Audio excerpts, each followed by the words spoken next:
Welcome to Abhinav Bharat. నేను అరవింద్.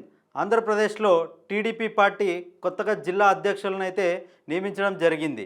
అయితే జిల్లాల వారీగా చూసుకుంటే కాకినాడ జిల్లాకు సంబంధించి జ్యోతుల నవీన్ కుమార్, ఈయన గత పొలిటికల్ చరిత్ర చూసుకుంటే గతంలో తండ్రి జ్యోతుల నెహ్రూతో కలిసి వైఎస్ఆర్సీపీలో ఉన్నారు.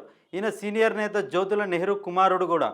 ఈయన గతంలో ఉమ్మడి తూర్పుగోదావరి జిల్లా పరిషత్ చైర్మన్గా కూడా పనిచేశారు. కాపు సామాజిక వర్గంలో ఈయన బలమైన నేతగా గుర్తించి ఈయనకు జిల్లా అధ్యక్ష పదవి అయితే ఇచ్చినట్టుగా కనిపిస్తుంది. రాజమండ్రి జిల్లాను చూసుకుంటే బొడ్డు వెంకటరమణ చౌదరిని నియమించారు.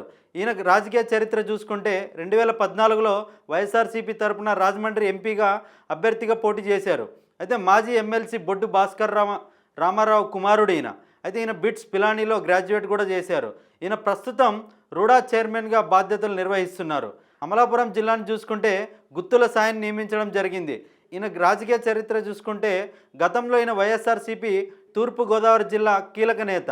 ఈయన 2014లో ముమ్మిడివరం నుంచి పోటీ చేశారు. మాజీ మంత్రి గుత్తుల వెంకట సత్యనారాయణ గుత్తుల బాబు కుమారుడు ఈయన. అయితే కోనసీమ ప్రాంతాల్లో శెట్టి బలిజ సామాజిక వర్గం నుండి యువ నాయకుడిగా కూడా ఆయన ఉన్నారు. అయితే శ్రీకాకుళం జిల్లాకు చూసుకుంటే మోదవలస రమేష్ను నియమించడం జరిగింది. ఈయన రాజకీయ ప్రస్థానం చూసుకుంటే జిల్లాలో క్షేత్రస్థాయి నుంచి ఎదిగిన నాయకుడు. ఈయన బీసీ సామాజిక వర్గానికి చెందిన నాయకుడు. అయితే విజయనగరం చూసుకుంటే కిమిడి నాగార్జునను నియమించడం జరిగింది. ఈయన మాజీ మంత్రి కిమిడి మృణాలిని కుమారుడు. 2019 ఆంధ్రప్రదేశ్ అసెంబ్లీ ఎన్నికల్లో చీపురుపల్లి నియోజకవర్గం నుండి టీడీపీ అభ్యర్థిగా బలమైన ప్రత్యర్థి బొత్స సత్యనారాయణపై పోటీ చేశారు. అయితే 2025లో ఈయన విజయనగరం జిల్లా కేంద్ర సహకార బ్యాంక్ డిసిసిబి చైర్మన్గా కూడా నియమితులైనారు. అయితే విశాఖపట్నం జిల్లానికి చూసుకుంటే చోడే వెంకట్ను నియమించడం జరిగింది. అయితే ఈయన చూసుకుంటే పట్టాభిరామ్ విశాఖ నగరంలో పార్టీ వాయిస్ను బలంగా వినిపించే నేతగా కమ్మ సామాజిక వర్గం నుండి ఎంపికయ్యారు ఈయన. అయితే అనకాపల్లిని చూసుకుంటే బత్తుల తాతయ్య బాబు ఈయనను అధ్యక్షులుగా నియమించడం జరిగింది. ఈయన ప్రస్థానం చూసుకుంటే 2006 నుండి 2011 వరకు ఆయన విశాఖ జిల్లాలో బుచ్చాయిపేట ఎంపీపీగా కూడా ఈయన పనిచేశారు. అయితే 2020లో ఆయనను టీడీపీ రాష్ట్ర కార్యదర్శిగా నియమించింది. అదే సమయంలో ఆయనను చోడవరం నియోజకవర్గం ఇన్ఛార్జ్గా కూడా నియమించారు.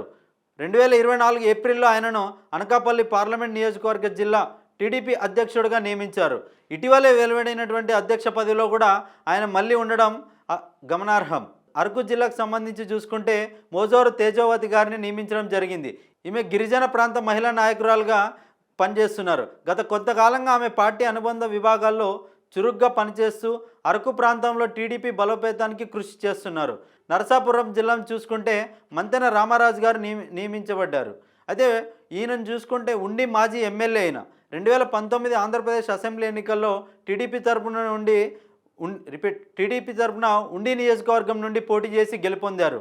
కూటమి ప్రభుత్వం అధికారంలోకి వచ్చిన తర్వాత ఆయన సేవలను గుర్తించి ఆంధ్రప్రదేశ్ పారిశ్రామిక మౌలిక సదుపాయాల సంస్థ ఏపీఐఐసిసి చైర్మన్గా ఈయనను నియమించడం జరిగింది. ఏలూరు జిల్లాకు సంబంధించి చూసుకుంటే వాడేటి రామకృష్ణను నియమించడం జరిగింది. అయితే రాజకీయ ప్రస్థానం చూసుకుంటే 2024 ఆంధ్రప్రదేశ్ అసెంబ్లీ ఎన్నికల్లో ఏలూరు నియోజకవర్గం నుండి టీడీపీ అభ్యర్థిగా పోటీ చేసి వైఎస్ఆర్సీపీ అభ్యర్థి అయినటువంటి ఆళ్ల నానిపై విజయం సాధించి తొలిసారి ఎమ్మెల్యేగా అసెంబ్లీలో అడుగుపెట్టారు. అయితే విజయవాడ జిల్లాకు సంబంధించి చూసుకుంటే గద్దె అనురాధ గారిని జిల్లా అధ్యక్షులుగా నియమించడం జరిగింది. అయితే వీరు రాజకీయ ప్రస్థానం చూసుకుంటే వీరు మాజీ జెడ్పీ చైర్మన్, విజయవాడ రాజకీయాల్లో సుదీర్ఘ అనుభవం ఉన్న మహిళా నేత. అయితే వీళ్ళు చూసుకుంటే మాజీ ఎంపీ గద్దె బాబురావు గారి సతీమణి కూడా. మచిలీపట్నం జిల్లాకు సంబంధించి చూసుకుంటే వీరంకి గురుమూర్తి గారిని జిల్లా అధ్యక్షులుగా నియమించడం జరిగింది. అయితే వీళ్ళు రాజకీయ ప్రస్థానం చూసుకుంటే 2001 నుంచి 2006 వరకు తోట్లవల్లూరు మండలం పరిషత్ అధ్యక్షుడిగా ఎంపీపీగా పనిచేశారు. కృష్ణా జిల్లాలో బీసీ సామాజిక వర్గ నేతగా పార్టీ కోసం సుదీర్ఘకాలం పనిచేస్తూనే ఉన్నారు. అయితే గుంటూరు జిల్లాకు సంబంధించి చూసుకుంటే పిల్లి మాణిక్యరావును అధ్యక్షులుగా నియమించడం జరిగింది. అయితే వీరు గత రాజకీయ ప్రస్థానం చూసుకుంటే Andhra Pradesh leather industry development corporation lid cap చైర్మన్గా నియమించడం జరిగింది. అయితే వీరు పార్టీకి విధేయుడుగా ప్లస్ ఎస్సీ దళిత నేతగా ఉన్నారు. అయితే నరసరావుపేట జిల్లాకు సంబంధించి చూసుకుంటే షేక్ జాన్ సైదాను అధ్యక్షులుగా నియమించడం జరిగింది. అయితే వీళ్ళు రాజకీయ ప్రస్థానం చూసుకుంటే ఆంధ్రప్రదేశ్ రాష్ట్ర వక్ఫ్ బోర్డ్ చైర్మన్గా ఈయన బాధ్యతలు నిర్వహిస్తూనే ఉన్నారు. అయితే మైనారిటీ సామాజిక వర్గానికి ప్రాధాన్యత ఇస్తూ ఈయనను ఎంపిక చేసినట్టుగా అయితే తెలుస్తుంది. అయితే బాపట్ల జిల్లాకు సంబంధించి చూసుకుంటే సలగల రాజశేఖర్ బాబు గారిని జిల్లా అధ్యక్షులుగా నియమించడం జరిగింది. అయితే వీళ్ళు రాజకీయ ప్రస్థానం చూసుకుంటే ఆయన బాపట్ల అర్బన్ డెవలప్మెంట్ అథారిటీ బుడా చైర్మన్గా కూడా నియమించింది కూటమి ప్రభుత్వం. అయితే ఎస్సీ సామాజిక వర్గ నేతగా ఆయన బలపడుతున్నారు. అయితే నెల్లూరు జిల్లాకు సంబంధించి చూసుకుంటే బీదర్ రవిచంద్రరావు గారిని బీదర్ రవిచంద్రను జిల్లా అధ్యక్షులుగా నియమించడం జరిగింది. అయితే ఈయన గతంలో వైఎస్ఆర్సీపీ నుండి ఎమ్మెల్సీగా కూడా ఎన్నికయ్యారు. ఈయన మాజీ ఎమ్మెల్సీ కూడా. అయితే ఒంగోలు జిల్లాకు సంబంధించి చూసుకుంటే నున్న ఉగ్ర నరసింహారెడ్డి గారు అయితే వీరు జిల్లా అధ్యక్షులుగా నియమించడం జరిగింది. కూటమి ప్రభుత్వం అధికారంలోకి వచ్చిన తర్వాత ఏపీఐఐసిసి వైస్ చైర్మన్గా కూడా ఈయన నియమితులైనారు. అయితే తిరుపతి జిల్లా సంబంధించి చూసుకుంటే పనబాక లక్ష్మి గారు జిల్లా అధ్యక్షులుగా నియమించడం జరిగింది. అయితే కాంగ్రెస్ యూపీఏ ప్రభుత్వంలో వీరు కేంద్ర సహాయ మంత్రిగా కూడా పనిచేశారు. ఎస్సీ సామాజిక వర్గం నుండి జాతీయ స్థాయి రాజకీయాల్లో అనుభవం ఉన్న నాయకురాలు. చిత్తూరు జిల్లా సంబంధించి చూసుకుంటే షణ్ముఖరెడ్డి గారిని జిల్లా అధ్యక్షులుగా నియమించడం జరిగింది. వీరు చిత్తూరు నియోజకవర్గ స్థాయి నేతలో కీలకమైన నేతలుగా ఉండటం జరుగుతుంది. రాజంపేట జిల్లాకు సంబంధించి చూసుకుంటే సుగవాసి ప్రసాద్ బాబు గారిని జిల్లా అధ్యక్షులుగా ఎన్నిక చేయడం అయితే జరిగింది. రాజంపేట జిల్లాకు చూసుకుంటే సుగవాసి ప్రసాద్ బాబు గారిని జిల్లా అధ్యక్షులుగా నియమించడం జరిగింది. అయితే వీరు రాజకీయ ప్రస్థానం చూసుకుంటే వీరు మాజీ ఎమ్మెల్యే సుగవాసి ప్రసాద్ బాబు గారు 2009 అసెంబ్లీ ఎన్నికల్లో రాయచోటి నియోజకవర్గం నుండి టీడీపీ అభ్యర్థిగా పోటీ చేసి ఎమ్మెల్యేగా గెలుపొందారు. కడప జిల్లాకు సంబంధించి చూసుకుంటే చదిపిరాళ్ల భూపేష్ రెడ్డిని జిల్లా అధ్యక్షులుగా నియమించడం జరిగింది. వీరు కడప జిల్లాలో యువ మరియు బలమైన నేతగా ఉన్నారు. అయితే కర్నూలు జిల్లాకు సంబంధించి చూసుకుంటే గుడిసె కృష్ణమ్మ గారు వీరు బీసీ సామాజిక వర్గానికి చెందిన మహిళా నేత.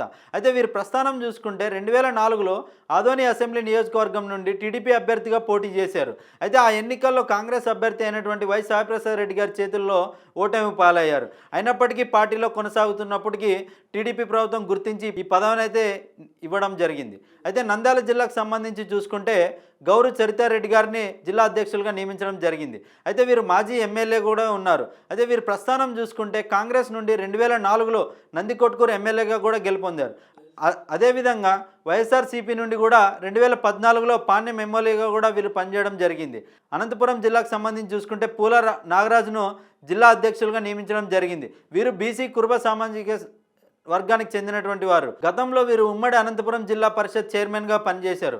సామాజిక వర్గం నుండి వీరు ఎంపిక చేసినట్టుగా కనిపిస్తోంది. అయితే హిందూపురం జిల్లాకు సంబంధించి చూసుకుంటే ఎంఎస్ రాజు గారిని నియమించడం జరిగింది. వీరి ప్రస్థానం చూసుకుంటే టీడీపీ ఎస్సీ సెల్ మాజీ అధ్యక్షులు దళిత నాయకత్వాన్ని ప్రోత్సహించే ఉద్దేశంతో ఈయనను ఎంపిక చేసినట్టుగా కనిపిస్తూ ఉంది.